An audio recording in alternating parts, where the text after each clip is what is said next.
Hello and welcome to Tricks of the S-Trade channel. Today is the 1st of October 2017, and in today's video we are featuring someone who goes by the name of Sandra Denton. She happened to be one half or one third of a group called Salt and Pepper. It was an early hip-hop R&B group way back in the 90s, early 90s or late 2000s as I believe. And we want to find out if Sandra Denton, as was presented to us and made us to believe, they had such hit songs as Let's Talk About Sex. We started all this be who you are, be proud of your gender, and everything else. And which was a prelude to all the nonsense we have today in like transgendering being transgenders and homosexuality and everything else. So we're going to take a look at Sandra Denton and find out if actually the sex that she presented to us was the sex that she claimed. Now, if you've heard all of that and you want to keep watching the video, if you're a new subscriber, I would advise that you pause the video at this particular point in time and go look for the primer video on our channel, because without you watching the primer video, a lot of the stuff that I'm going to say is not going to make any sense to you. And also, this particular video is a continuation series of the Myth of Whiteness series. So if you have to watch this particular video, you have to watch it in order, because people come up and make all sorts of questions and comments when the instructions tell you specifically on the video that you have to watch the Myth of Whiteness from part 1, because this is part 10. Okay, so but all the same, if you're a new subscriber, the way to go is that you have to watch the primer video first. The primer video is going to answer some of your most pertinent questions, because if you don't watch the primer video, you're going to be having too many unanswered questions, and you're going to be getting on the comment section to get answers when already the primer video is going to answer all those questions. And I also like people to finish watching the video, because before they make any comments. All right, so like this video right now, you can I'd appreciate it. I'm not saying you should do it. I'd appreciate it if you finish watching the video, then asking me questions instead of midway through the video you start firing off questions. It's just a suggestion. So if you're first time on our channel, I'm going to point you to the primer video and how I'm going to point you to the primer video so you can watch that first, and then you can come back and continue watching this. So this is the primer video on this channel. It's going to be the oldest video on the channel. It also has a playlist. Okay, you can look for the playlist on the channel and you find it also. So when you get to the primer video and you finish watching it, okay, it's about 19 minutes long or so, there's a description section in the video. Now, this description section, or the link in this description section, is attached to every video that we have on this particular channel. So I would advise you that you click on this link. When you click on the link, it's going to take you to a document. The document is going to say male versus female visual differences. This is about 44 pages long, but it just has a lot of pictures. It's going to be able to guide you through the process of being able to differentiate the sexes. That's if you want to know, because I appreciate that you go through the document, because this is an education channel and I want everybody to be educated, to know how to properly identify the sexes. This is not based on speculation or anything. It's based on what you can all agree on, just like you would agree that the grass is green. Okay, we can all agree on that. So when you take up this document, you can take a look at the people around you, whether male and female, and you see that the differences that we talk about here is standard across the sexes. Okay, so at this point in time, when you're done watching the primer video and you've gone through this document, if you're a new subscriber, then you can come back and continue the video from this point, because we're deep inside the transvestigation of Sandra Denton already. So right now, what I'm trying to show you guys is that for a woman, there's always an arch in a woman's back. because the arch is extra support for the weight of carrying children, and also because the female pelvis is tilted forward so that a child can stay inside the pelvic area. All right, so there's always an arch as an extra support for the weight of carrying children, and also so that the woman can shouldn't have problems walking, and the baby's not going to have any problems either. Now there's always a C-shaped arch in the back of the woman, so I always want you guys to remember that letter. All right, the letter is C or an S, so a woman always has an arch in her back, whether it's S-shaped or C-shaped. Okay, now men do not have arches in their back. So the difference between a man's back and a woman's back is that when a woman is standing or standing freely, that means she's not doing anything awkwardly. All right, her back is going to arch into a C or an S shape depending on where you draw it. A man's back will never arch. If a man's back wants to arch, it's going to arch outside. A woman's back is always going to arch inside, standing freely, as you're looking at the picture right here. So the shape of a man's back, I call it a straight back. Men have straight backs. Okay, if the man's back wants to arch, it's going to arch in the shape of a D or a P when he is standing. So I want you guys to remember those letters when you're doing a transvestigation.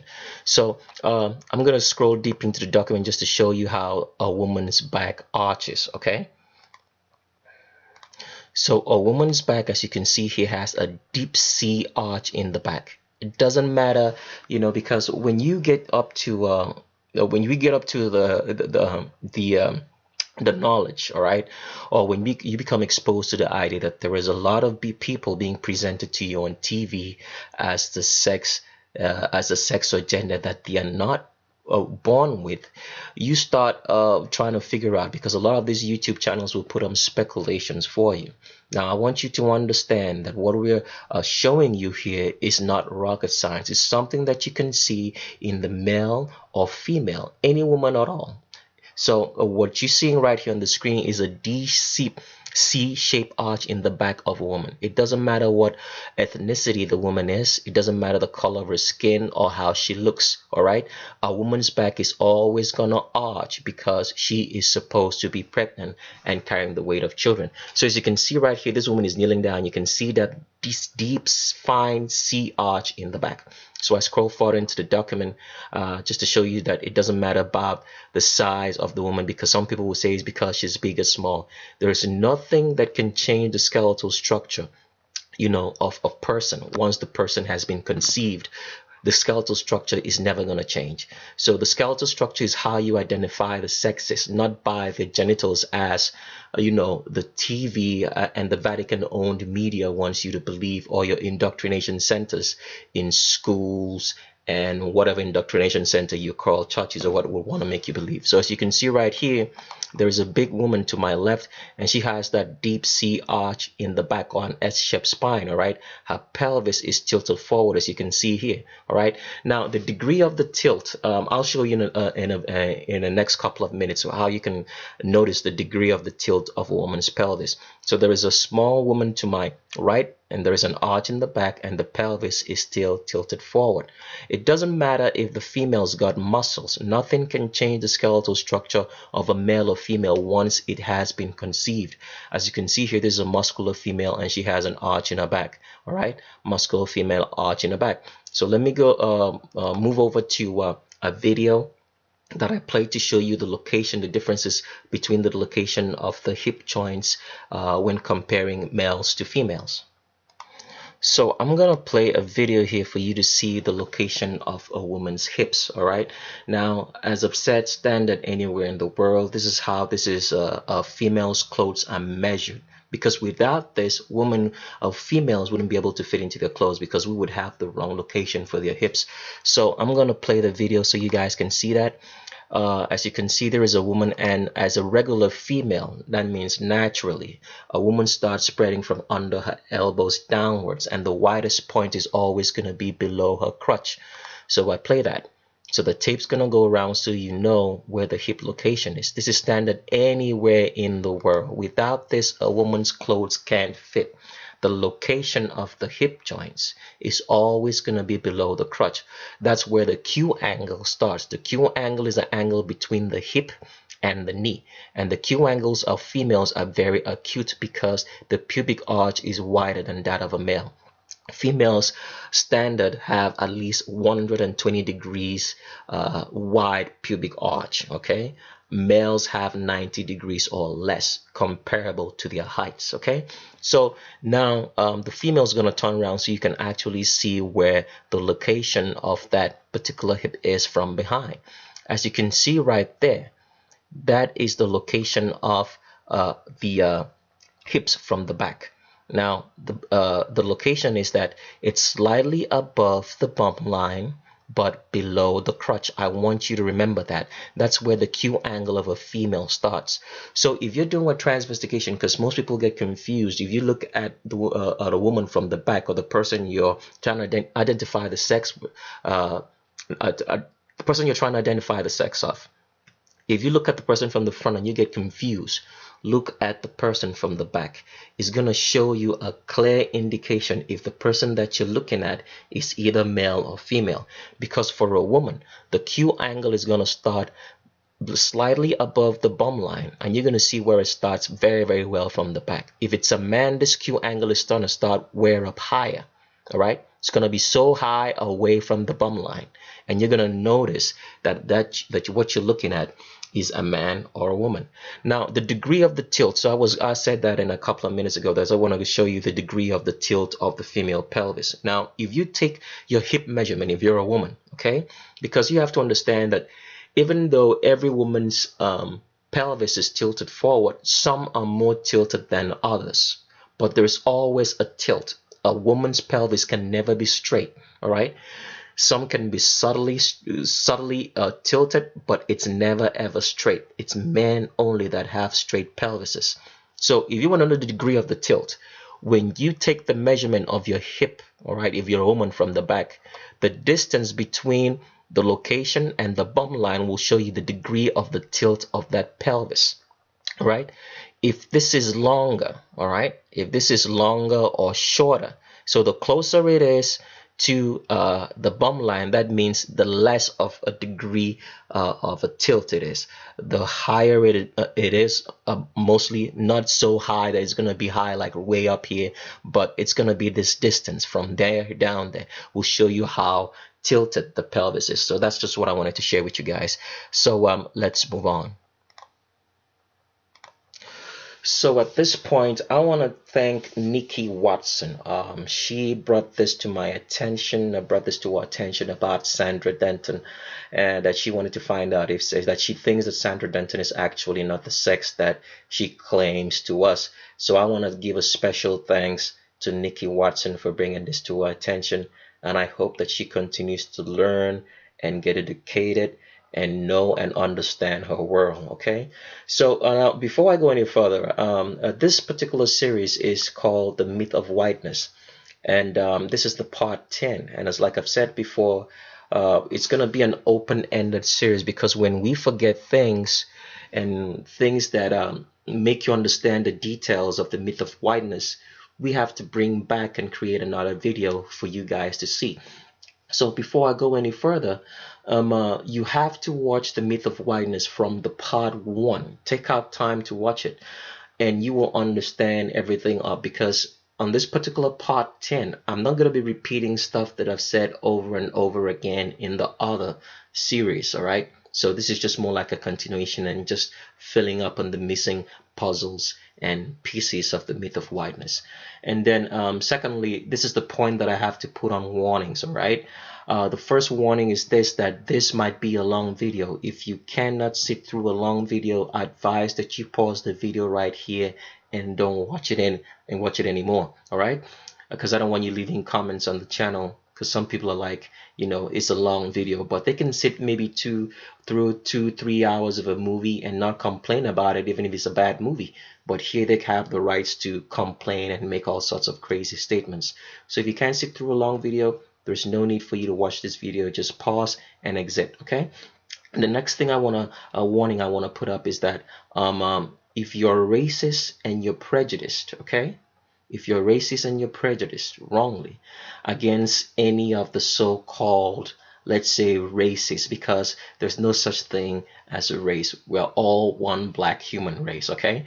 But if you have that social construct in your mind of race and you're prejudiced about it, I want you to pause the video right here and quick. I don't want you getting all butthurt about finding out, that the so-called black people that you've labeled chimpanzees, who are lower than white people, and it becomes a shock to you to find out that you call these people chimpanzees and monkeys, and you just happen to be one of them. So I don't want you getting all butthurt and leaving comments and saying it's not true and crying about it, that whatever I'm saying is wrong. So just pause the video right here and just save yourself the embarrassment to find out that you're a white monkey, okay? I don't want you being hurt. Just pause and go. Now, the next warning I have to put up is this: that there are channel rules on labeling someone a transgender. You just can't say someone is a transgender. That comment is gonna get you blocked. And you can't say someone is a transgender based off the person's appearance. Like you might say something like the person looks boyish, looks girlish, it looks like a woman, it looks like a man. Or you can use the speculative features on which other YouTube channels have fed you from, by saying that the person maybe has strong jaw lines, the person has a strong chin, the person has a square jaw or a square face, the person has a long neck or short neck, or long arms, long torsos, the person's index finger is longer than the ring finger, or opposite, or the person has an Adonis belt. Those kind of comments is gonna get you quickly blocked from this channel, because we do not appreciate slander. What we show you are genuine facts on why we call someone a transgender. Okay, so if you have to call someone a transgender, you have to provide links in pictures, all right, or videos, and those videos don't have to be speculative videos, otherwise that's still gonna get you blocked as well.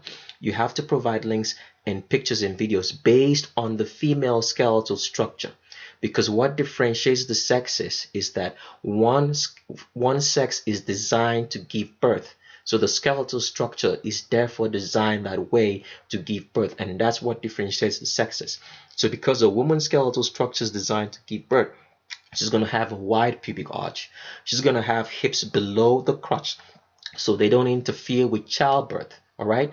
And she's going to have a tilted pelvis forward, and she's going to have an arch in her back. So support system to be able to carry the weight of 2 or 3 or more babies. So if you want to say someone is a transgender, you have to provide links and pictures based on that female skeletal structure, if the person has it or doesn't have it, to identify the sex. Any other thing is going to get you blocked, it's going to get you removed. Because like I've said before, the reason why I'm doing this is because there is so much disinformation out there, all right? And I remember in the words of one of the great leaders of the United States, who says that, and I like quoting Martin Luther King all the time, because he said silence can be treasonous. So that means if you see something wrong, something's going on in your world that's wrong, and you are not saying anything about it, you're silent about it, that means you are a partaker. That means you are contributing to the evil that's being done. All right?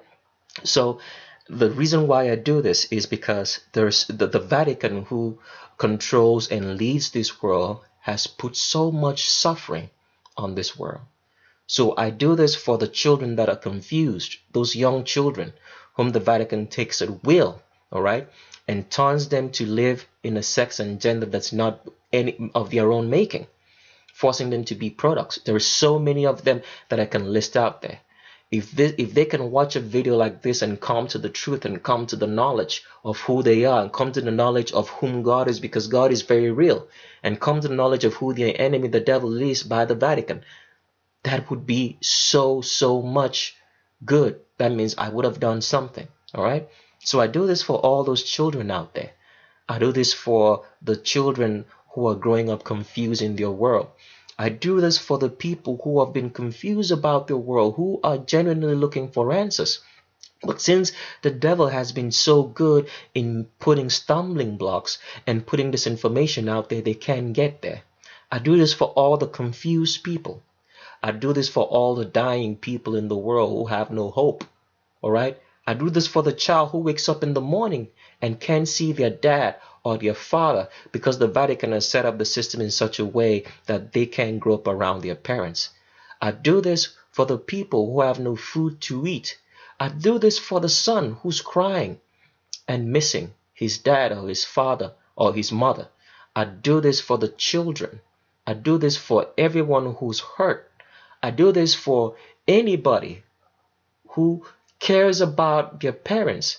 I do this for anybody who has seen a loved one die because of the truth and the disinformation that the Vatican has put on this world.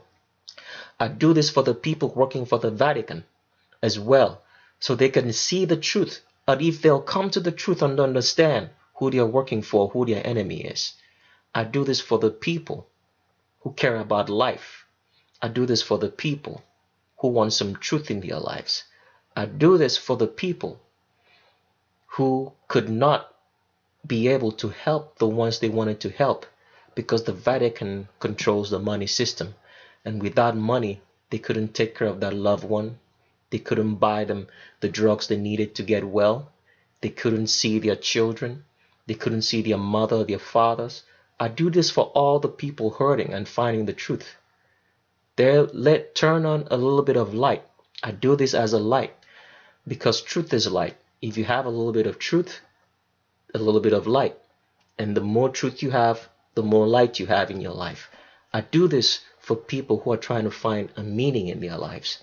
And I hope that I'm doing it and that they will find that meaning that they so much wanted in their lives. This is what I do it. And this is why we do it as a team down here. So let's move on.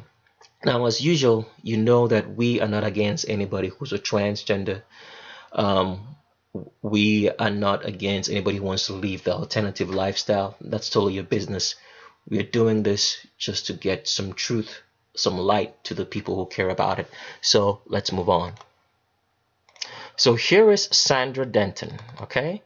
And as you can see right here, Sandra Denton has a straight back of a male, straight into the pelvis. Now, I wanted you guys to remember the shape when I was starting to talk about the back, that a man has either a P or a D or straight back, as the case might be. In this case, what you're looking at is the back, and it's shaped like a P all the way down. Now, here is 1/2 of salt and pepper.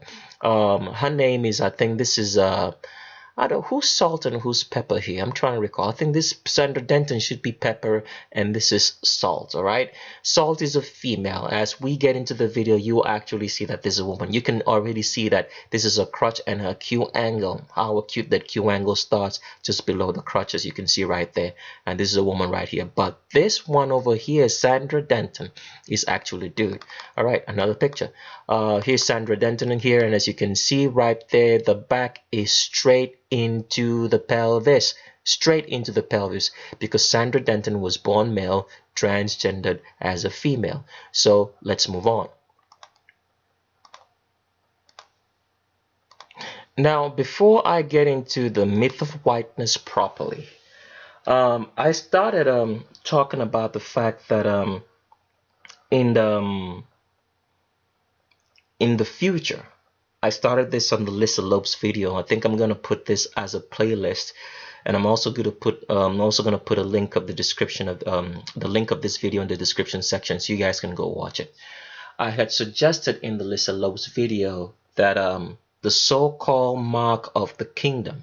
Now, if you watch the Lisa Lopes video, you will understand why I'm calling it the mark of the kingdom. I'm not going to repeat that over and over again.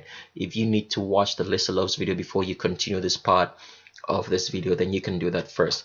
I had suggested that in my reasoning and in my understanding, that the mark of the kingdom, or what the people call the mark of the beast, which is going to come in the future, is going to be something, is going to be a chip that controls the central nervous system, so that people cannot be able to make decisions freely at will. When I actually made that video, I didn't know that Elon Musk, now Elon Musk is a very popular so-called technological expert. He's a so-called person who's been made for us to believe that he's very, very intelligent. I mean, this is what white supremacy makes you believe that intelligent people are supposed to look like. They're supposed to look and sound and talk like Elon Musk, you know. They're gonna talk smart and talk nice. So if you talk smart and nice and know how to play with words and you're calm and confident, that means you're intelligent. But if you sound like what they say, a two-bit whole head, all right, shouting at the top of his voice or her voice, that means you don't know nothing. That means you're not educated and you're not intelligent. That's what white supremacy has made us to believe intelligent people are supposed to look like and sound like. Is like Elon Musk. You have so many of them on TV.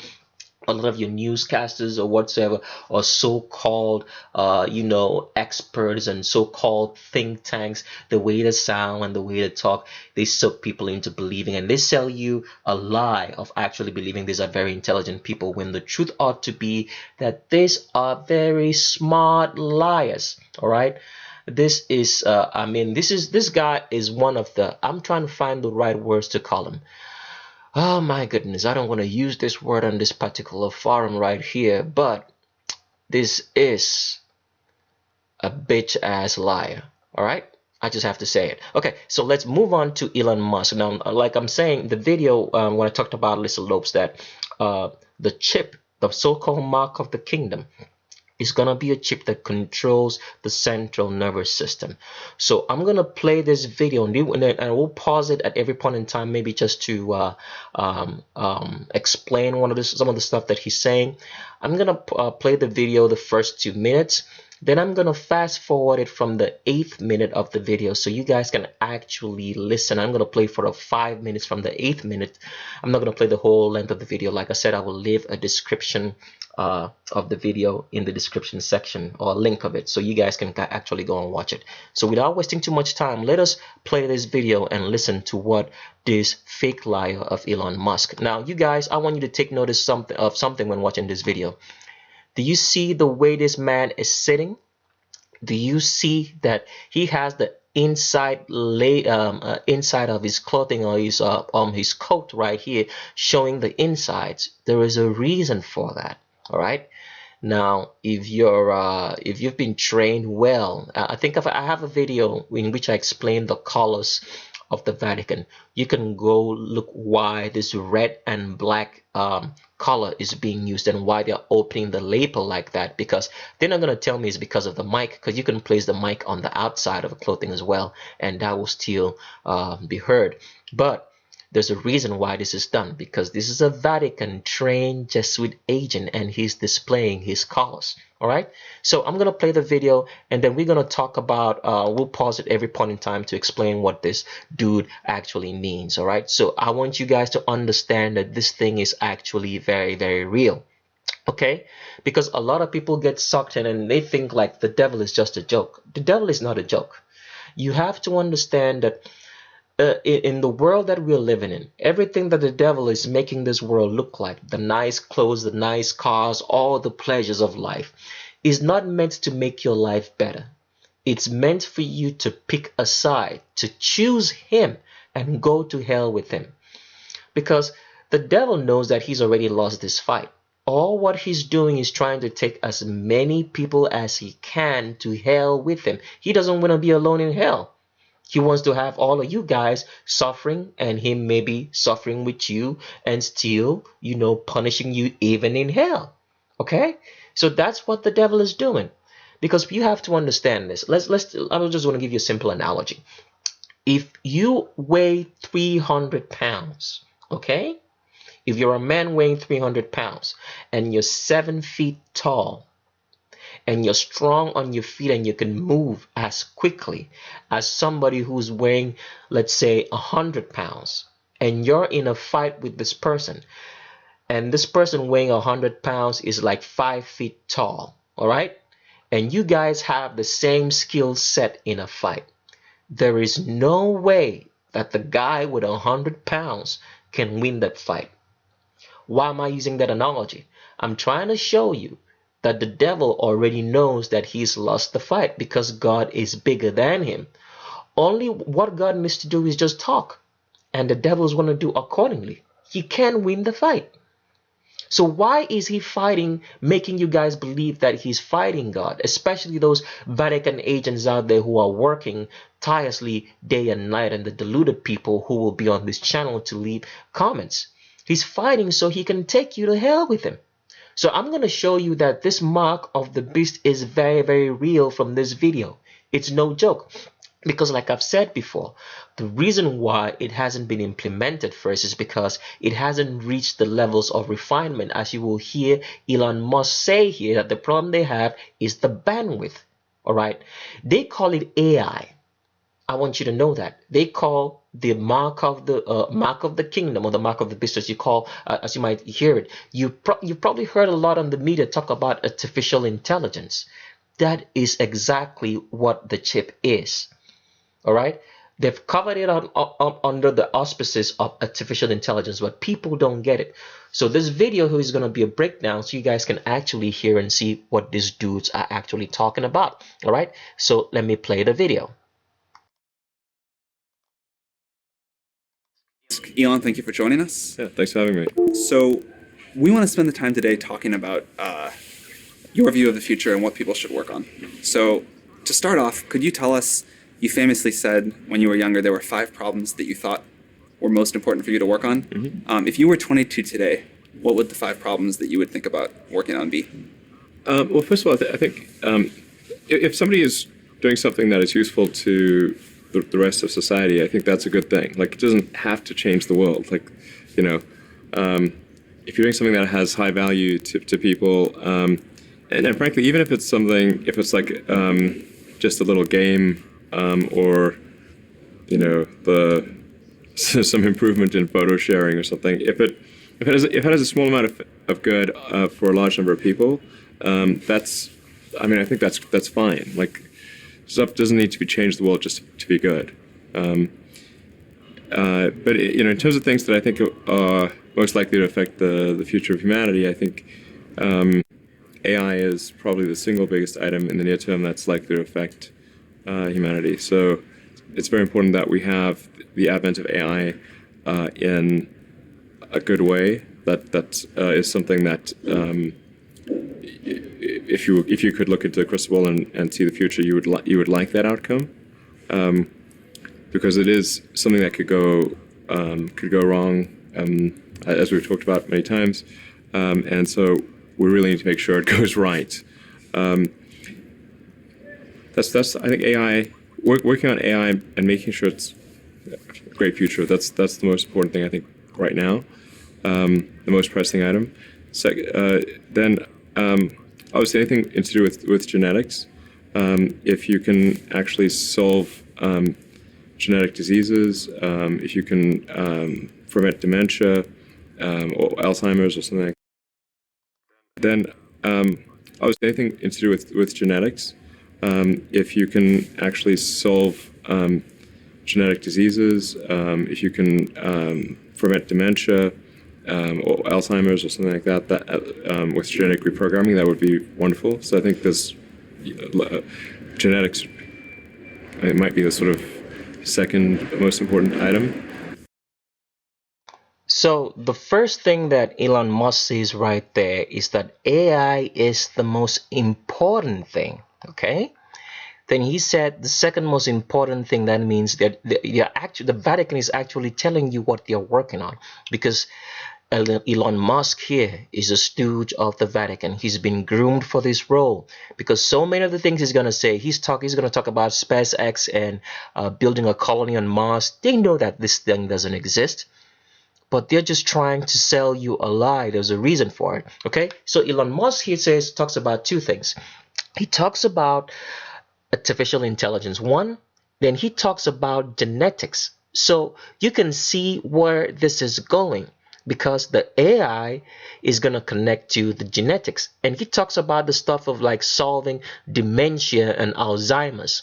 So that means when you're starting to test this particular mark of the beast, or mark of the kingdom, as the right way should be, is that they're going to tell you that they're going to try to solve Alzheimer's and dementia. So let's take a look at the meanings of those particular 3 things: artificial intelligence, Alzheimer's and dementia according to what this man is saying right here. Then we can come back and continue this video. So let's go. So I opened up the page on Google to explain the meaning of artificial intelligence, because I want people to understand the words. Because when you understand what's going on and you can connect the words, these people will not be able to sell you a lie. So artificial intelligence, as it says here on Google, says the theory and development of computer systems able to perform tasks that normally require human intelligence, such as visual perception, speech recognition, decision making, and translation between languages. So I want you guys to pay particular attention to those words. Visual perception. Visual perception means seeing and recognizing stuff. Speech recognition, being able to talk. Decision making, make decisions. Translation between languages. Now, as we play this video, we just keep on playing this video, you'll actually see when Elon Musk actually says that we are the computer systems. So I want you to take note of that. So the AI is actually you. It's going to be the chip interacting with you, because you have to understand what it says here. Visual perception, speech recognition, decision making, and translation between languages. That means the AI is supposed to be you, and the AI is supposed to be interpreting what you're seeing, making the decision for you, and translation between languages. Now, before we go any further, let's understand the meaning of Alzheimer's and dementia, all right, and genetics. So I want you to understand the video properly. So let's go. So right now I'm on the wiki page for the meaning of dementia. Now we talked about the fact that AI has to do with decision making, as I've showed before, decision making, sensory perception, a translation of the language. So let me actually pull that up again so you guys can actually see.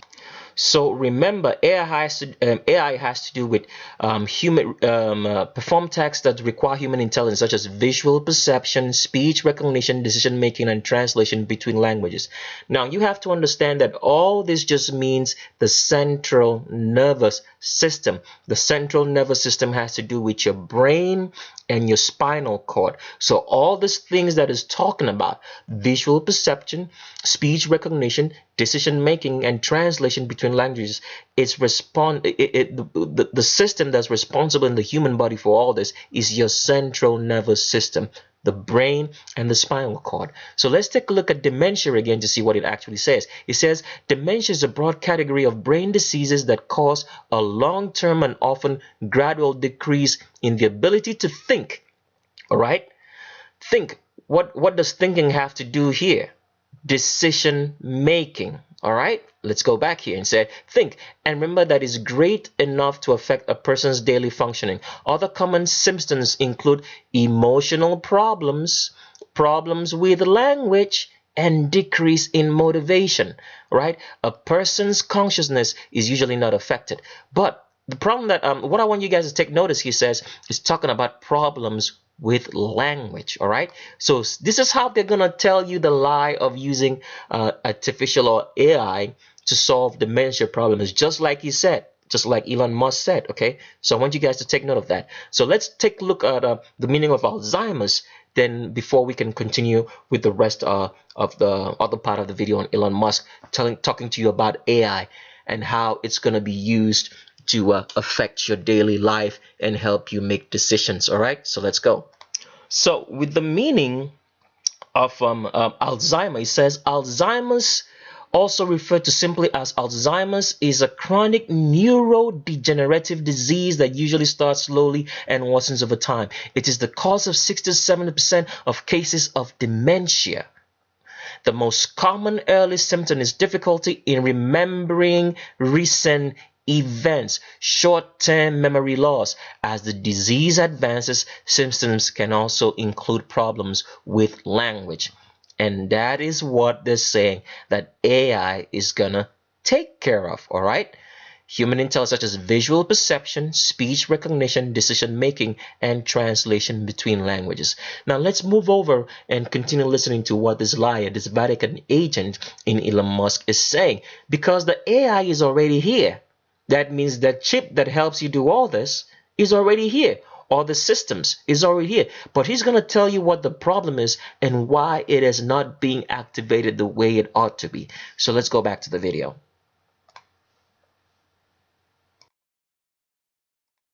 I think having a high bandwidth interface to the brain, like we're currently bandwidth limited. We have a digital tertiary self in the form of our email capabilities, like computers, phones, applications.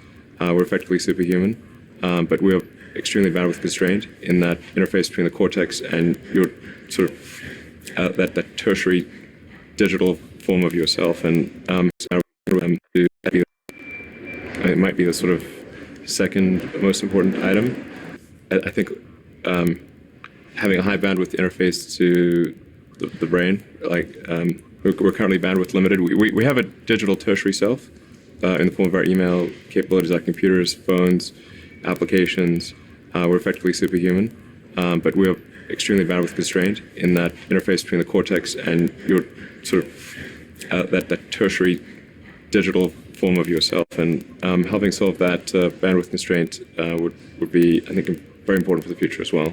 So one of the, I think, most... So Elon Musk right there now mentioned the fact that the reason why AI is limited is like they have a bandwidth constraint, all right, between the cortex, all right, the cortex and the AI. So when people hear this, they don't understand what is he talking about. Bandwidth and cortex.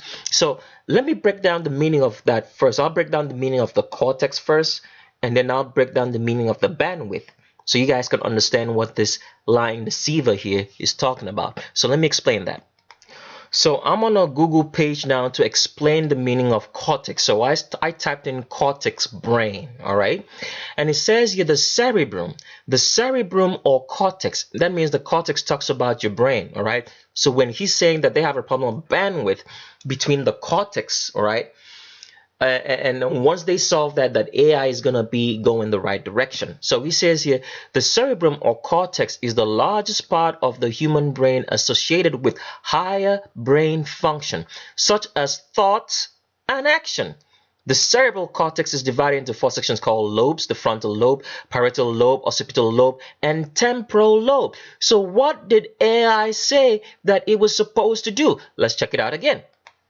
It says here that AI is the theory on development of computer systems able to perform tasks that normally require human intelligence, such as visual perception, speech recognition, decision making, and translation between languages.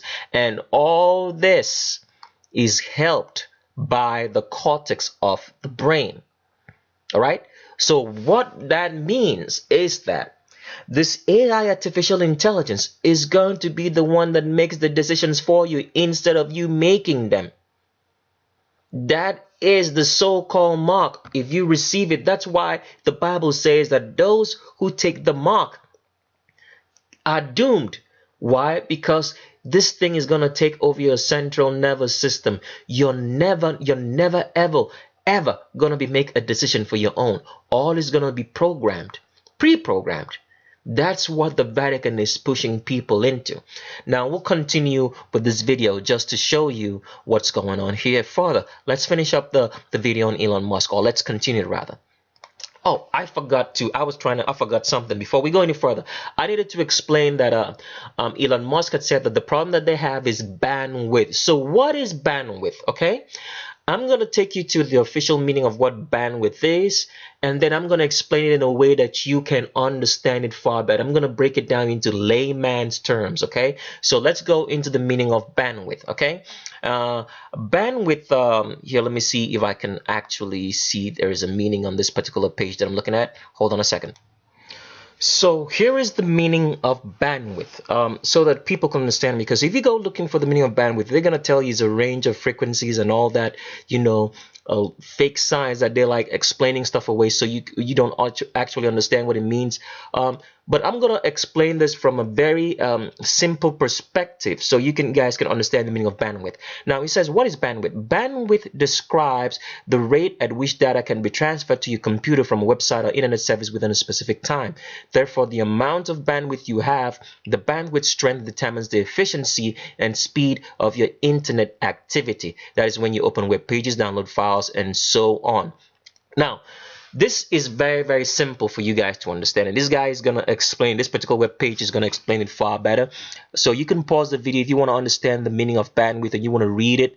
You can pause the video and copy out the link and go look it up. So in the layman's terms, it means, a useful analogy here, or let's say layman's terms says, a useful analogy is a pipe with water running through it. The wider the pipe, the greater the volume of water that can flow through it. The same applies to bandwidth strength and the flow of the volume of data. Bandwidth is generally measured in bits per second or sometimes bytes per second. Okay, so let me explain this further so you guys can understand what I'm trying to say. So, for example, when you are trying to get internet service, okay? Let's say, for example, you call AT&T and you say you want to have internet. So AT&T now asks you and say that the bandwidth they have for your particular location or zip code, as the case might be, is that they have like maybe 120 bytes per second available. That's the highest capacity they have. Now, how is that capacity measured?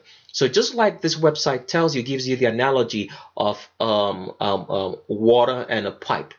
So that means the capacity for the flow of information based on the wires they have in your particular area is 120 bits per second. That means that's the amount, that's the volume of data that wire can carry. So now AT&T is going to give you an option. They say, okay, you can have, let's say, 60 bits per second at let's say $30 a month. Or they could tell you, okay, you can have 90 bits per second, at $40 a month. And if you want the whole bandwidth of 120, that means the highest capacity that the wires can carry, you pay $50 for it. So now the question is, people now say, okay, you might agree that you might agree to the AT&T term and say, okay, you want the cheapest, which is $30 a month for the 60 bits per second bandwidth. That means when information is being transferred from wherever you are to your home, it's transferred at the rate. That means there's only 60 bits of information that can be transferred to you at that point in time for the payment. So when AT&T comes over, they put a modem, all right? They put a modem on the wire that is being connected to your internet service at your house. Now, what that modem does is this, because the wires that are being laid that run through your house and carry all the information that you need, or the internet service, the capacity for that wire is 120 bits per second. All right.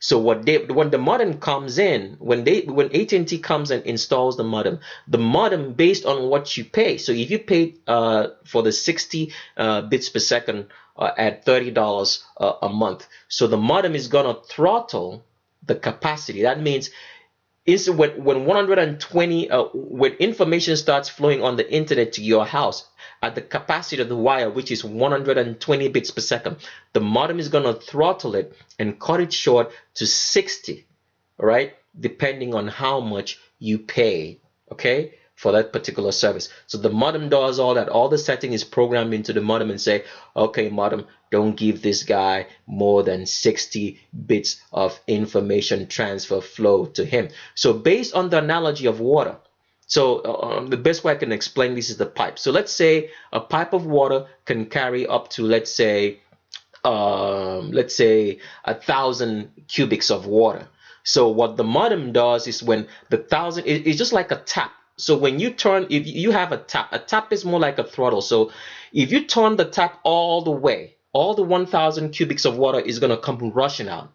So what the modem does is the modem, now turns the tap slowly and only releases part of it. So the pressure from the pipe comes, but when it comes set to the modem is going to release it. It's going to turn, it's just opening just a bit of it, so that you have only like maybe let's say 40% of the 1000 cubic volumes of water coming out. So that's what the modem does to your internet. So when Elon Musk is explaining that bandwidth is the problem with the AI. Now, the question we have to ask, what bandwidth is he talking about?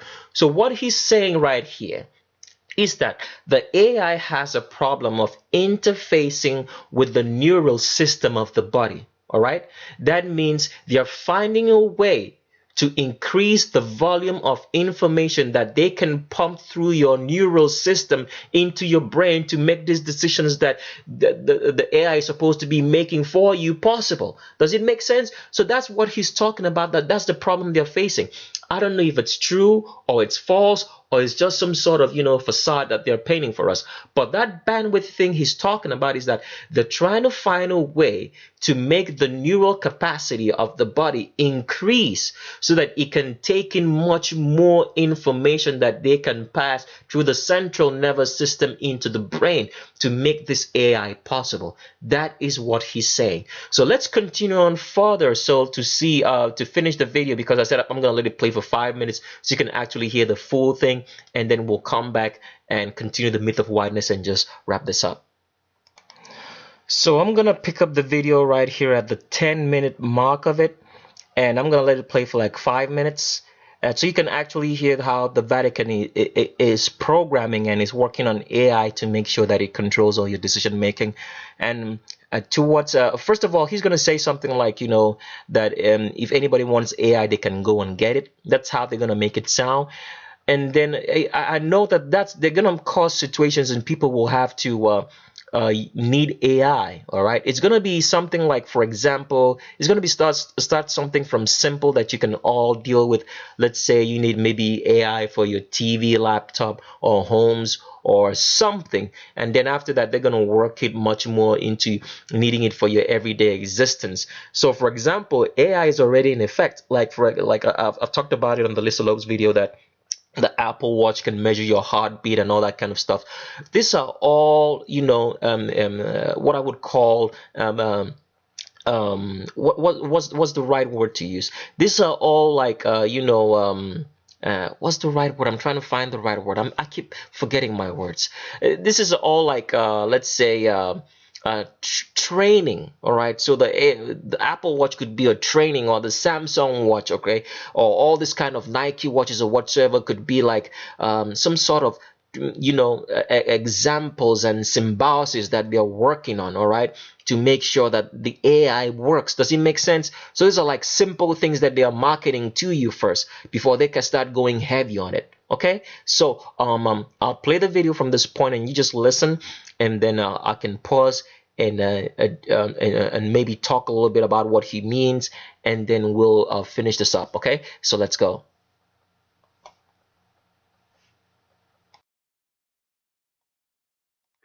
Is a way. I'm certain that success is one of the possible outcomes for establishing a self-sustaining Mars colony, in fact, a growing Mars colony. I'm certain that that is possible. Whereas until maybe a few years ago, I was not sure that success was even one of the possible outcomes. Some meaningful number of people going to Mars, I think this is potentially something that can be accomplished in about 10 years, maybe sooner, maybe 9 years. I need to make sure that SpaceX doesn't die between now and then, and that I don't die, or if I do die, that some. So right there, he's telling you the lie about Mars. And people, like I've said before, you only need to, open your eyes and understand that there are no other worlds out there besides the world we're at.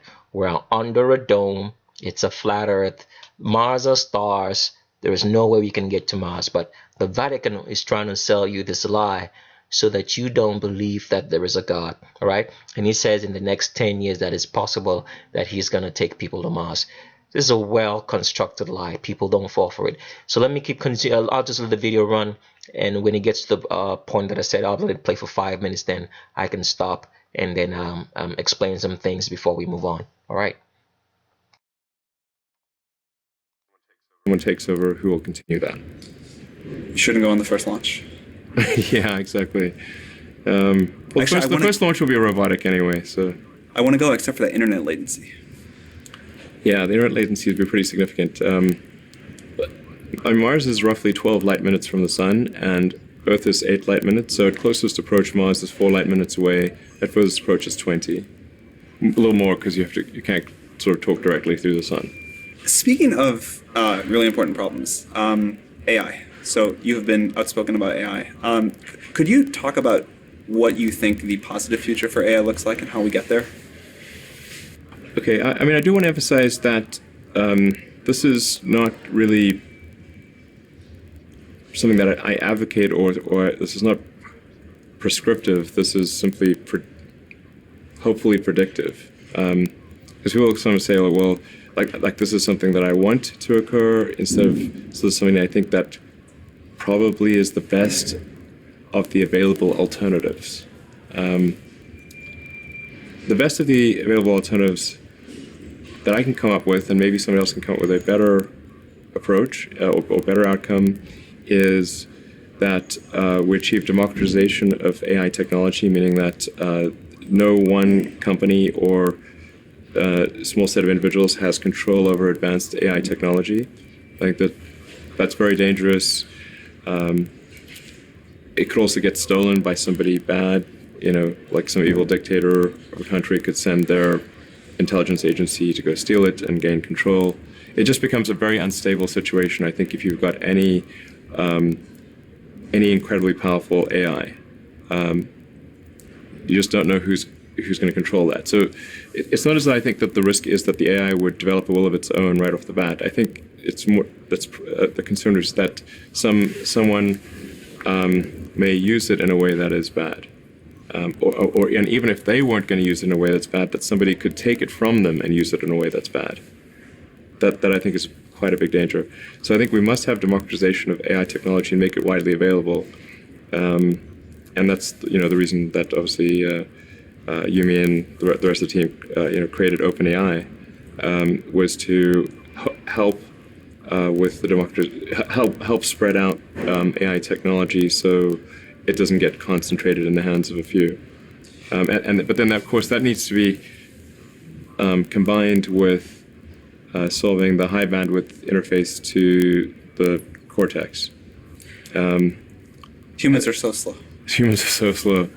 Yes, exactly. But we already have a situation in our brain where we've got the cortex and limbic system. And the limbic system is kind of that's the primitive brain. It's kind of like your instincts and whatnot. And then the cortex is the thinking upper part of the brain. Those two seem to work together quite well. Occasionally your cortex and limbic system may disagree.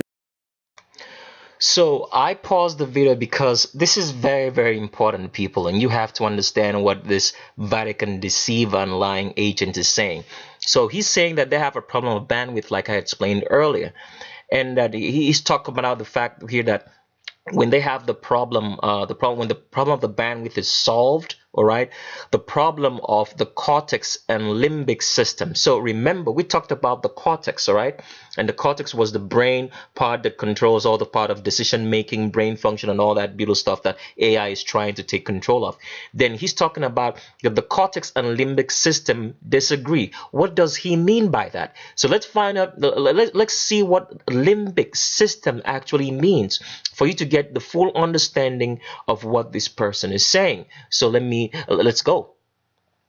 So I'm in the wiki page of limbic system. You guys can just type it limbic system. All right. You can pause the video if you want to just copy out the link right there and go look it up. So I'm going to explain what he says, that the cortex of the brain. Now, before we go any further, let's just get the let's just explain let's get the meaning again. The cortex part of the brain. It says the cerebral cortex is the largest part of the human brain associated with higher brain functions such as thought and action.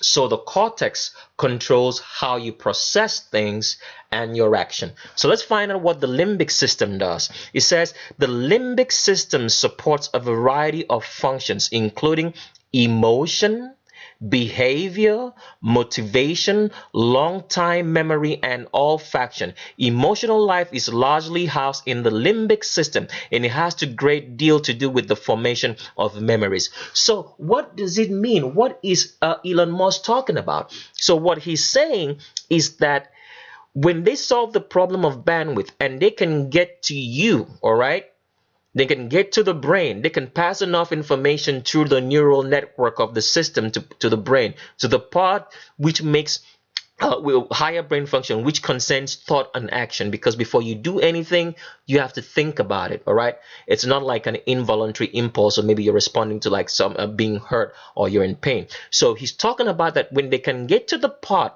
all right, of the brain that controls thought and function. Now the problem that they have to deal with is the part of the limbic system, which has to do with emotion and behavior. So what is he trying to say? So for example, let's say that you want, let's say for example, you have someone who's trying to kill somebody, and the person starts thinking about it. His emotion is gonna come into play, and he's gonna feel things like, I really don't have to do this, right? I'm gonna feel bad after doing it. So they want to try to find a way to shut that part of emotion down. So you have no emotions. You just become like, let's say, a zombie, or just like a programmed vehicle to do stuff. Because if your emotions, right, interfere with your thought processes, it's going to short circuit it, right? Or your thoughts interfere with your emotions, it's going to short circuit your behavior. You're probably not going to do what you're supposed to do. So that's what he's talking about. So when this thing gets live, all right, the whole AI thing gets live and people receive it, just like the Bible says, all right, they are not going to be able to be saved because they cannot make any decisions of their own anymore. It's that simple. So that's why when you read the whole book of Revelations, and you say that upon all what God did, these people did not change. Upon all the curses, upon all the judgment that he sent, they still denounce him as God. Is because why? The AI, or the mark of the kingdom, or the mark of the beast, as they said, which if you receive in your right hand, or in your hands, or in your forehead, is going to be the thing that's making the decision for you, and you no longer can make that decision. So this is not a game, people. These people are very, very serious. The devil is not playing no games. He's trying to make sure that he can take as much people to hell with him. This isn't real. This isn't a game. This is very, very real. This is not a joke. These people are very serious about what they're saying in Elon Musk here. So I'm going to let him finish the conversation and stop at the 15-minute mark, and then we can continue on with the myth of whiteness. But It generally works pretty well. Generally works pretty well, and it's like rare to find someone who, I've not found someone who wishes to either get rid of their cortex or get rid of their limbic system. Very true. Yeah, that's unusual. So I think if we can effectively merge with AI by improving that the neural link between your cortex and the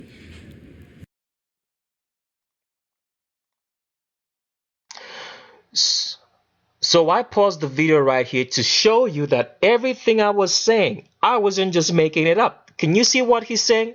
If they can improve that neural link, if they can improve that bandwidth problem that they have between your cortex and your limbic system, that is what these guys are doing.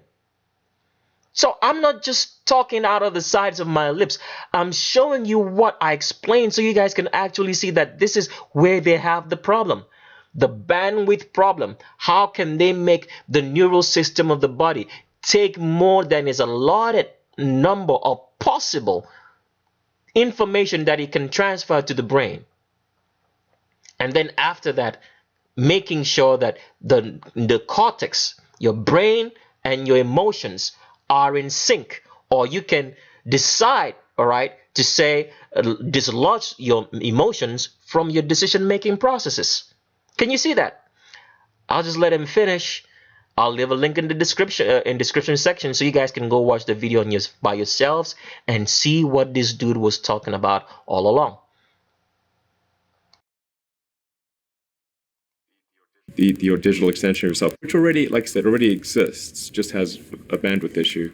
And then effectively, you become an AI human symbiote, and if that then is widespread with anyone who wants it can have it, then we solve the control problem as well. We don't have to worry about some sort of evil dictator AI, because kind of we are the AI collectively. That seems like the best outcome I can think of. So you've seen other companies in their early days that start small and get really successful. Hope I know we're asking this on camera, but how do you think OpenAI is going as a 6-month-old company? Now, I paused the video right there to show you the Vatican code of numbers at work. It's not a coincidence that this guy asked him a question.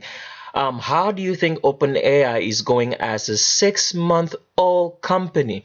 Why would they set up the video or set up this interview 6 months if it's actually true when this AI company that Elon Musk has started?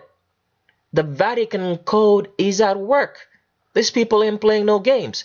And then he's going to talk about the 501c3, that the 501, Elon Musk is going to answer and say that the company is actually a 501c3 company. 501c3 is another code right there.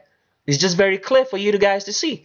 So I just wanted to pause the video and point that out. I'll let him run this out, and then we'll continue with the myth of whiteness. So let's go. Company. It seems to be going pretty well. I think we've got a really talented group at OpenAI, and Seems like it. yeah, really talented team, and they're working hard. OpenAI is structured as say a 501c3 nonprofit, but many nonprofits do not have a sense of urgency. It's fine; they don't have to have a sense of urgency, but OpenAI does, because I think people really believe in the mission. I think it's important, and it's about minimizing the risk of existential harm in the future.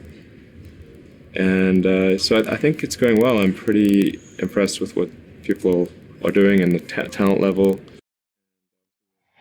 So that's it for the Elon Musk part of today's video. And like I said, these people are not playing games. If you think they are, you're in the worst. I don't know how deluded I can say that you are if you actually believe that this is a game. This is very, very real. As real as the shirt that you're wearing when you wake up every morning. I want you to remember, these guys are not playing games. No matter what you do not take them for granted. Okay? So I'm gonna pause I'm gonna exit here. I'm gonna leave a link of this video in the description section, like I said. And we're going to move on now to the myth of whiteness, to make you understand the finer details of the myth of whiteness that we forgot to fill in. And then after that, we'll complete the video with the transvestigation, the final transvestigation of Sandra Denton, one half of Salt and Pepper. So let's go.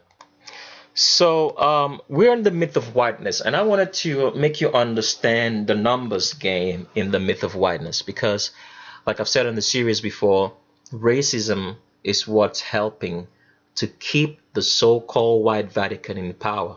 They need a population that looks like them, otherwise they're going to be outnumbered, and before you know it, it's going to be taken away. So now I'm going to show you a typical example. I pulled up a picture here for an example, okay? Now, here is a white man, okay? A white man to my left, and there is a black woman to my right, okay? This white man marries a black woman. And what happens is that this black woman gives birth to all these 4 kids. 1, 2, 3, 4. 4 kids, okay? And all these 4 kids are black, as you can see right here. Now, in the game of numbers, all right, this white man has been outnumbered. Because right now you have 1, 2, 3, 4, 5 people against 5 black people against 1 white person. Does that make sense to you now? So the reason why for racism, what racism does is this, okay? The white supremacist Vatican gives white people benefits. A lot of people, a lot of white folk will say, well, I don't get any benefits. The benefit I'm talking about, the simplest form, is the correct representation. Because if you look at whatever is being presented to you, it's presented to you as in a white person's form. So let's say, for example, when you turn on your TV, you see mostly white people. You go to your internet service, everything is white. All right. So it gives you the confidence to have to know that if you walk into any situation, that you're gonna be helped because you're correctly represented. Okay. So what happens here? What racism does is that it gives white people benefits. Okay. So if you're getting benefit just for the mere fact that you are who you are, let you know, I'm white, so I get benefits. All right. It's gonna make me, all right, make sure that I see myself as above black people. Okay. It's gonna make me, wanna continue getting benefits. So I'm always gonna be working with white people, having relationships with white people because I'm getting benefits. All right. In that case, when racism works that way, so it's going to make me be working with much more white people and breeding more white people so they can maintain that balance. Because if you have this black people and white people all of together coming together, the blackness is always going to win, just like in this example that I'm showing. Okay. And for example, that the reason why a lot of black people are in jail, especially the males, is not because they're doing anything obscenely bad than other white folk. It's because, black men love a lot of white women. Let's just be honest. Like, the black women who are, totally, what's the right word to use? They're totally. I'm trying to find. Why do I keep missing my words? Hold on a second, please. I gotta find the right words for this. Okay, I'll just use what I can. All right, they're completely flattered by white women. All right, they're completely flattered by them. So a lot of black males love white women, and a lot of white women love black males. So if there is no racism to separate them, all right, the population is going to get darker, and sooner or later you're going to have white people outnumbered. And when white people get outnumbered, the white Vatican can't rule anymore. So I was trying to show you guys a pictorial description of this. So let's find another picture in here. And here's another example. This black man right here marries a white woman. The 3 kids, black, black, black, come out black. So what do you have? You have 4 black people, sorry to say, against one white person. The white person has been outnumbered. So racism is like the block right here which stops this from happening. All right, keeping the races separate and hating each other. Because if you have a black person hating on a white person hating on a black person because of racism, they can mix. This interracial dating, and making of families is not going to happen. The Vatican really frowns on interracial relationships. They really, really frown on it. You won't see them display interracial relationships as being successful on your TV. I can give you so many examples.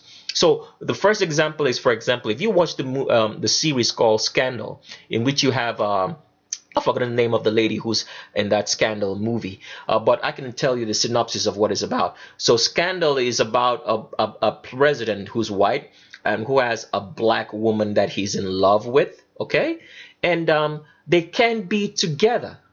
All right. So they're always trying to portray interracial relationships and it's never going to work. So when you watch any movie or any display of interracial relationships on TV, there are 3 things that always have to be in effect.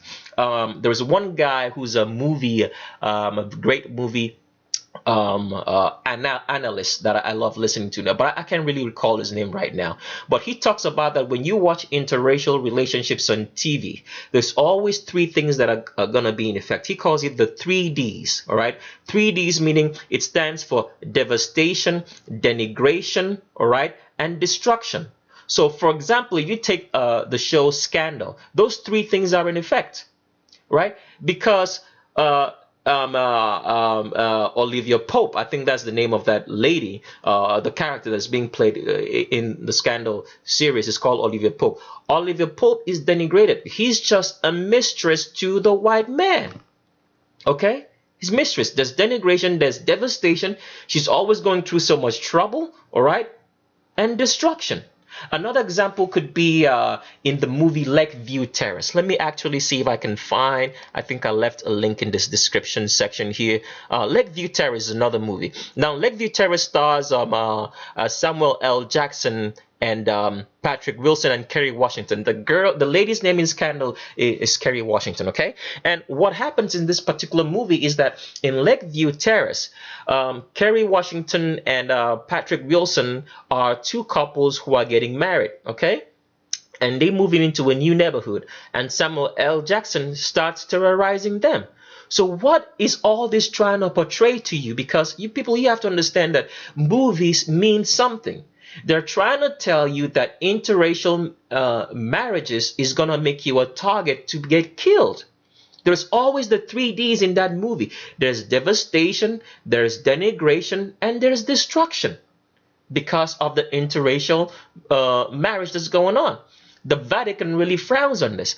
Another example is in the movie called Get Out. This was released, I think, earlier this year, 2017, in which this black dude is dating has a white girlfriend, and he takes him down home, and then he's trying to get killed. What does it mean? What does the movie Get Out mean? Because people will just say get out just means get out. It means get out of that interracial relationship you have or marriage. That's what it's just saying. So all these things carry a lot of symbology. I want you guys to take notice of this. Take any interracial movie, all right, that you want to watch, because like I've said before, the Vatican owns Hollywood, and see what it says. There's always those three things in place. There's going to be denigration of the person who's black in the movie. There's always going to be devastation. Devastation mean that people are never going to be happy. They're never happy together. In the movie like Scandal between Kerry Washington and whosoever plays the president, they're never happy. In the movie Get Out, right, that was just new between the white and black guy, they were never happy. They were always quarreling.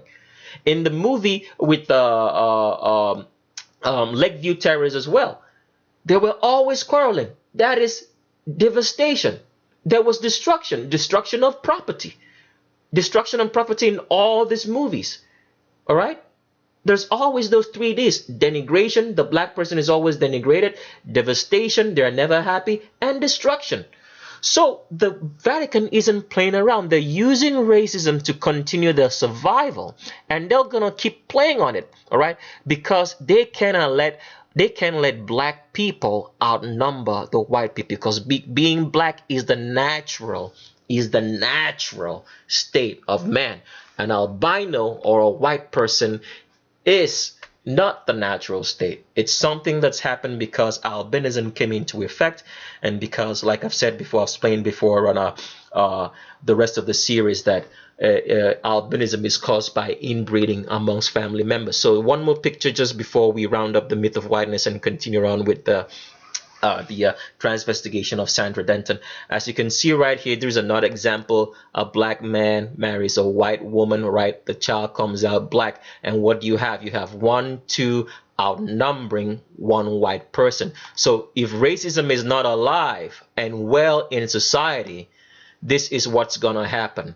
The whites are gonna get outnumbered, because every time a white person meets a black person, right, male or female, what comes out is more black people, and this gets outnumbered. It's that simple. It's mathematical. So the Vatican keeps racism alive so that this doesn't happen. So I just wanted to give you guys a visual view so you guys can understand how this works. So let's move on with the transvestigation of Sandra Denton so we can wrap up this video. So the next picture, and Sandra Denton, as you can see right here, Sandra Denton's Q angle is above the crotch. See, the widest point right here at it starts right here is above the crotch. Then from there it starts tapering downwards, because Sandra Denton is a man. All right, of salt and pepper. Another picture. This picture was I just put it up here just to show you that Sandra Denton here has a straight back, and you know this guy, right? This is Joseph Sikora from the show called Power. All right.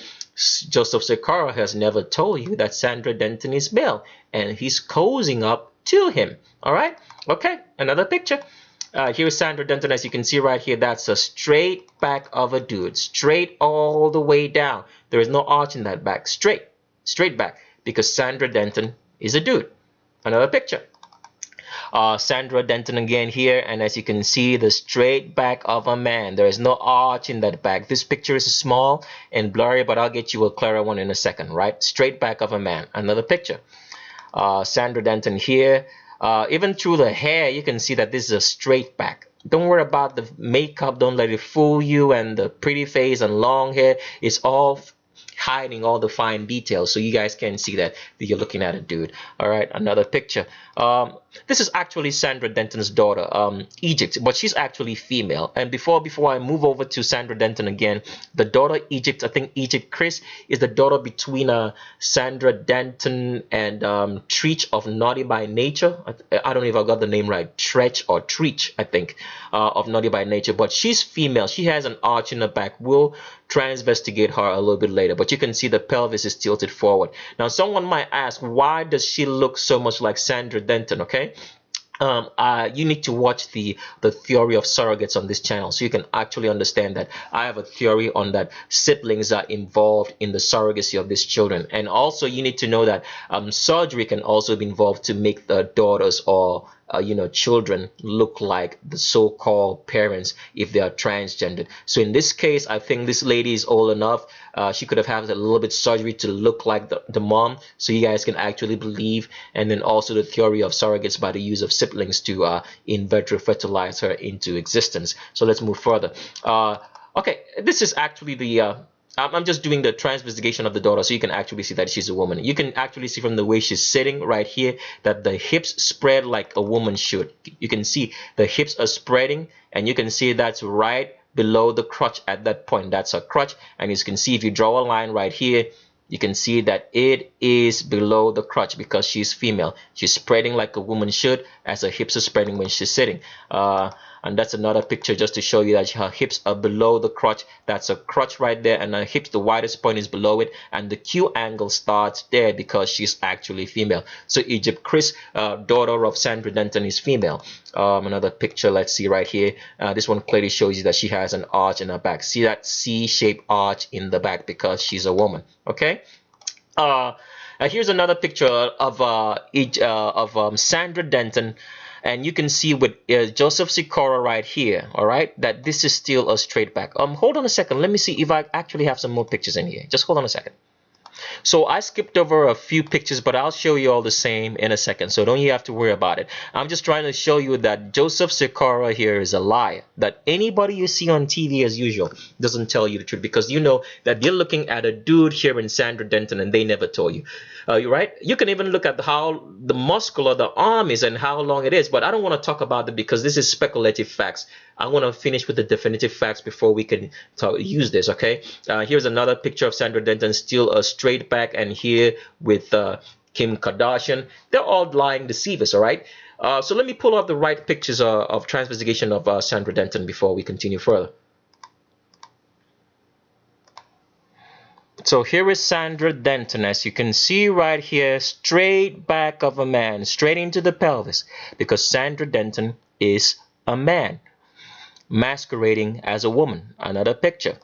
Sandra Denton, as you can see here, has a straight back, all right? And here's salt and salt and pepper, and you look from behind. This is not really a very clear picture, but as you can see, that Q angle right there is below the crotch, as you can see right there from her right leg. And look at Sandra Denton. This is the crotch right here. And see how high this starts up? It's way above the crotch. It's not a very clear picture, but you can see it as well. It's high above the crotch because this is a man, straight back, and this is a female. Below, you can see where her Q angle starts below the crotch, and she has an arch in the back. We'll show you some more pictures later. So let's move on. Sandra Denton again right here, and I wanted you guys to see where the widest point is. It's above the crotch. It's above right here, above the crotch. That's where a Q angle starts, all right? Because this is a dude masquerading as a woman. Don't let the fake breast and makeup and long hair fool you. It's a dude all the same.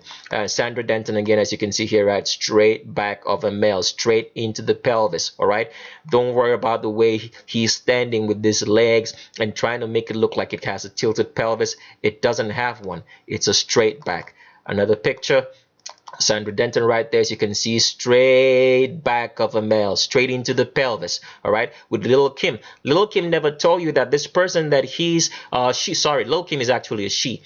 We featured her on a Real Transgender series. Remember, channel rules still apply. If you say Little Kim is a dude, you have to show facts, all right? Little Kim is a female, otherwise your comments are going to get blocked.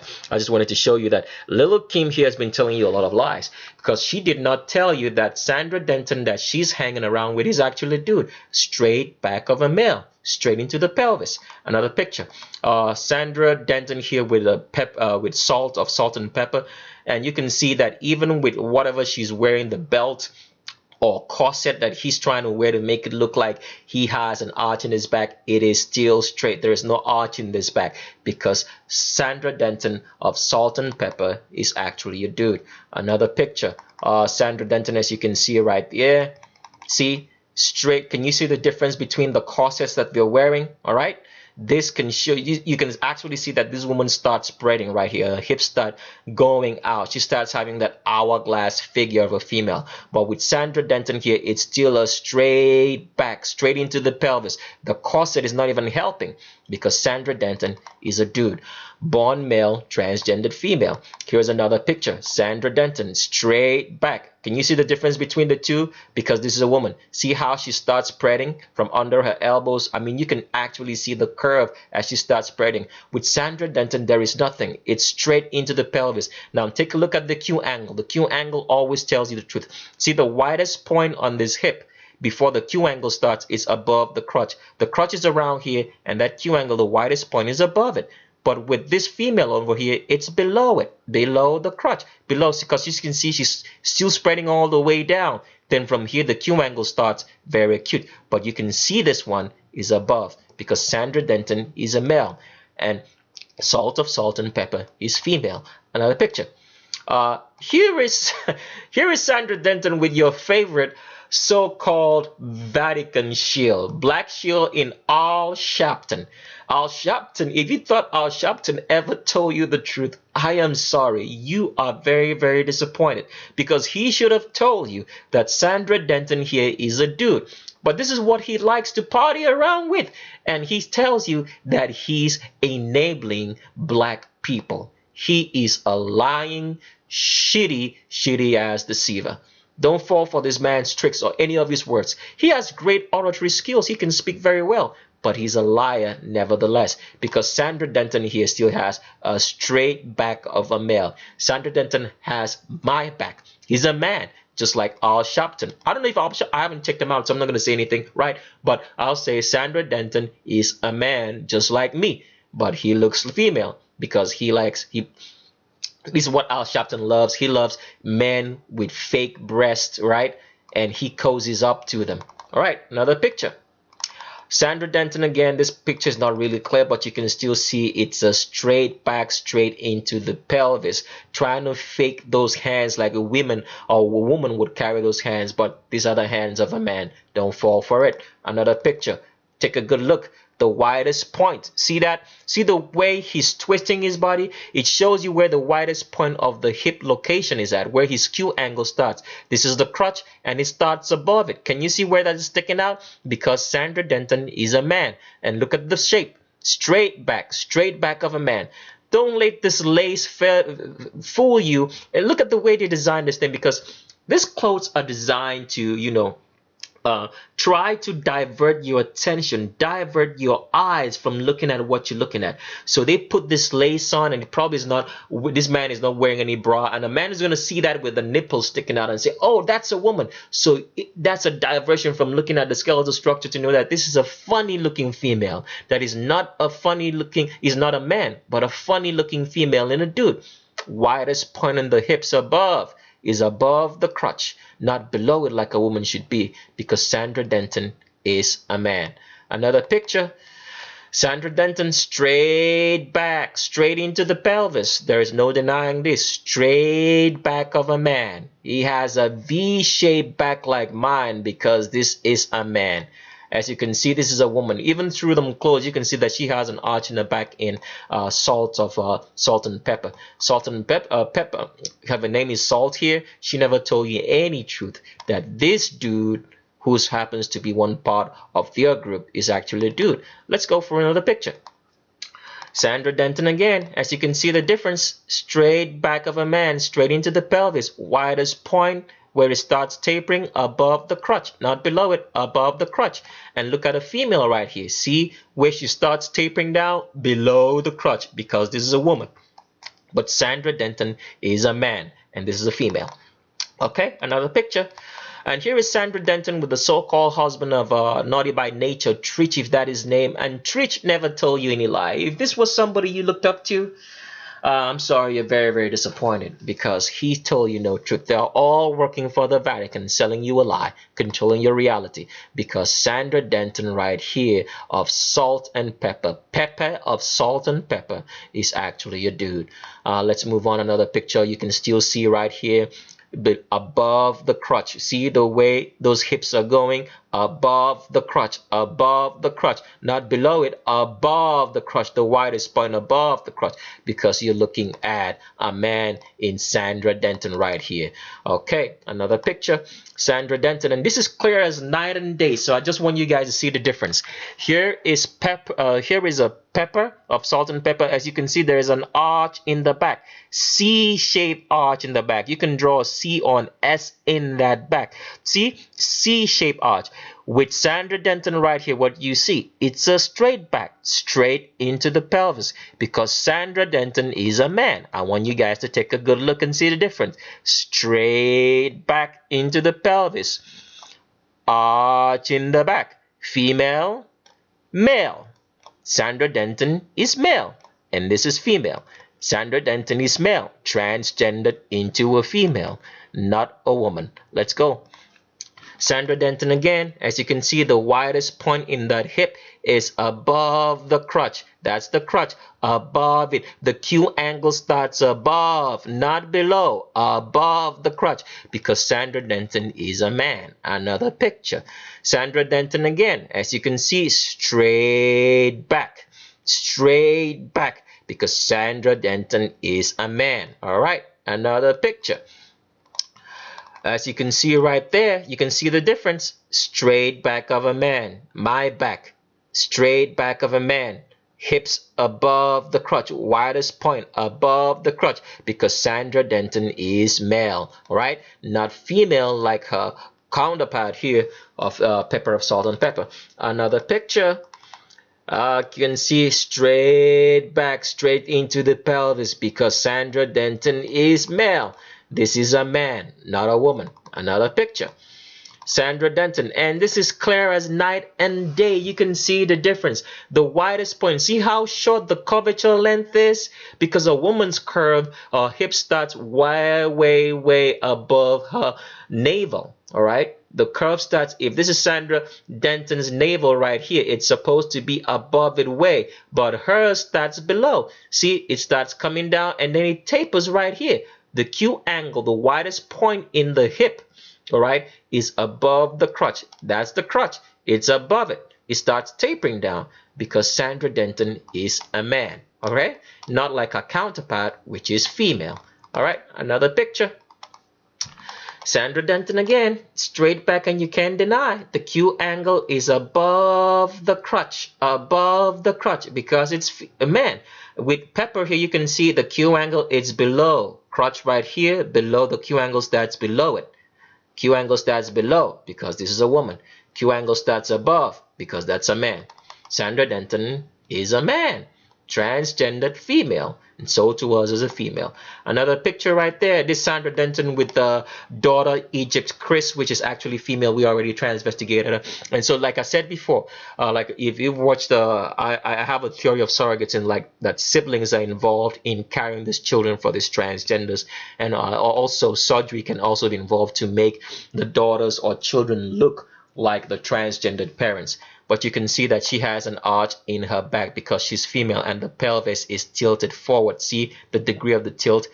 Unlike the mom right here, the so-called dad, as I should call, who was not, who is actually a dude. All right, another picture. Sandra Denton here with salt and pepper again, and you can see the clear difference. There's a straight back of a male. There is no arch in that back because Sandra Denton right here of salt and pepper is a man. All right, not a dude, not a female.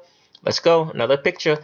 Sandra Denton right here, straight back of a man, straight into the pelvis. Sandra Denton is a man. We already showed you this picture again, in which we showed you that the Q angle is above the crotch because that's how the Q angle of a man starts, and you showed you the curve length, how short it is, because that is a man's curve length, very short, starts below the navel and tapers or ends above the crotch because you're looking at a dude with a straight back. All right. And Sandra Denton again here. As you can see, what is this woman trying to do? What is her counterpart trying to do? He's trying to find the narrowest point on Sandra Denton's body, all right? And that point happens to be below his navel because that's where his waist is at, below the navel, not above it. So the hands goes around here because that's Sandra Denton's widest point. Oh, sorry, narrowest point in the body, which is below the navel, because Sandra Denton right here is a man in wig, all right, with fake breasts, trying to deceive you or divert your attention from looking at the weird looking way it looks because it's a man. All right, another picture.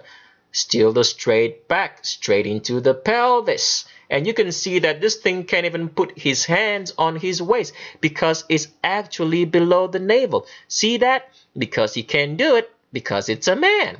All right? Okay. Sandra Denton again here on the cover of Rolling Stone. If you've been looking at Rolling Stone, they've been feeding you a lot of garbage on that magazine because you can still see this is the straight back of a man. And they made it the center of attention when the females on the right should be, because you can see that's a woman right here. How she's spreading all the way from above her navel. That's her navel, and she starts spreading right up there. This is a man in Sandra Denton. If you've been fooled and you've been falling in love with this thing, you need to quit right now. But if you're homosexual, that's allowed. So carry on. Let's go. Sandra Denton again, the widest point, the Q angle, it's above the crotch, not below it, above the crotch, because Sandra Denton is a man. All right. Another picture, you can still see straight back, straight into the pelvis. The clothes or the whatever he's wearing is not going to help. Straight back of a man because Sandra Denton is a man. Another picture, Sandra Denton again, straight back of a man, straight into the pelvis. There is no denying that you're looking at a man. Okay. Straight back again, straight into the pelvis because you're looking at a man. Oh, goodness gracious. I think I've looked at these pictures before, and I think I've come to the end of today's presentation. I hope you learned something. I don't want you guys leaving me any crazy comments. If you can look with your eyes and see with your brain, or if you're an agent, Vatican agent, just let us be. Let us be dumb and stupid by ourselves. Move over and let others just take a look at the information. And if they can find something good, that's great. If you learn something, that's wonderful. I advise that you subscribe and you stay tuned. And I'll leave you with these words. Look with your eyes and see with your brain. Thanks and bye-bye.